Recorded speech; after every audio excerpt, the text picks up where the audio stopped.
Il est 20h sur notre chaîne Focus TV et si vous entendez ma voix, c'est que votre soirée vient de basculer du côté du bon goût, mesdames, messieurs.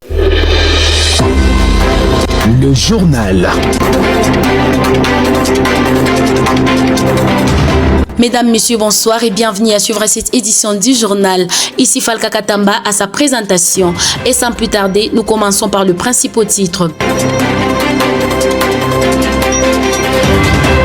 Accord de Washington entre la RDC et les Rwanda, Kinshasa annonce la signature par le FDLR d'un protocole de démilitarisation, de démobilisation et de cantonnement considéré comme inavancé dans la mise en œuvre du CONUS prévu par l'accord de Washington. Suivez les récits de Roger Mpenga. Le gouvernement de la République démocratique du Congo a annoncé ce qu'il considère comme une avancée majeure dans la mise en œuvre des engagements pris dans le cadre de l'accord de paix signé à Washington entre la RDC et le Rwanda, sous la facilitation des États-Unis, de retour d'une longue tournée européenne et africaine, au cours de laquelle il a porté le message du président de la République, Félix Tshisekedi, auprès des différents partenaires de la RDC sur cette question. Le ministre de l'intégration régionale, Floribert Anzoluni, a confirmé la signature par les FDLR, Force démocratique de libération du Rwanda, d'un protocole de démilitarisation, de démobilisation et de cantonnement. Selon le ministre qui s'exprimait ce mardi 28 juillet lors du briefing de presse à Kinshasa, cette étape s'inscrit dans le cadre du CONOPS, le mécanisme opérationnel chargé de mettre en œuvre les engagements sécuritaires pris par les deux parties, à savoir Kinshasa et Kigali, dans le cadre des accords de Washington.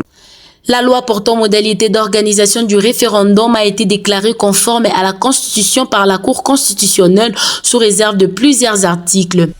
Usant de son pouvoir de régulation, la Cour dira que la loi sera publiée au journal officiel avec en annexe le présent arrêt afin que, pour son application, soit tenu compte des réserves formulées. Actualité en bref, la première ministre et chef du gouvernement Judith Suminwa Tuluka a reçu dans son cabinet le 28 juillet les directeurs exécutifs du programme alimentaire mondial Karl Sakou afin de renforcer la coopération entre le gouvernement et l'agence onisienne en matière de sécurité alimentaire, de nutrition et de la riposte contre Ebola.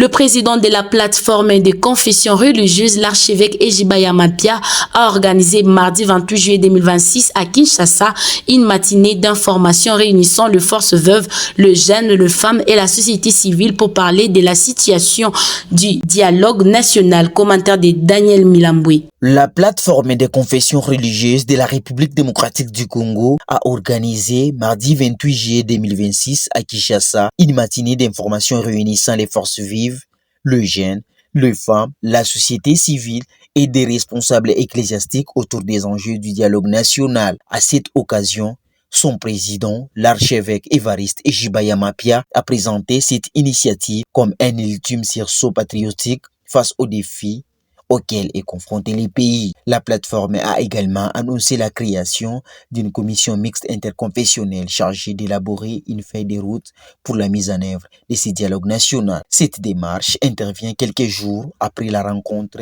entre ses représentants et le président de la République démocratique du Congo, Félix-Antoine Tshisekedi Tshilombo, qui a validé les principes de cette initiative.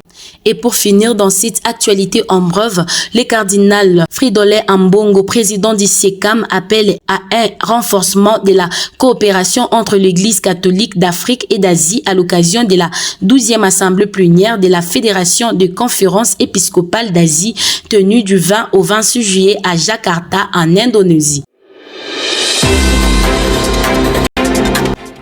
Mesdames, messieurs, c'est la fin de ce journal. Merci à tous de nous avoir suivis. À très bientôt pour les prochaines informations sur notre chaîne.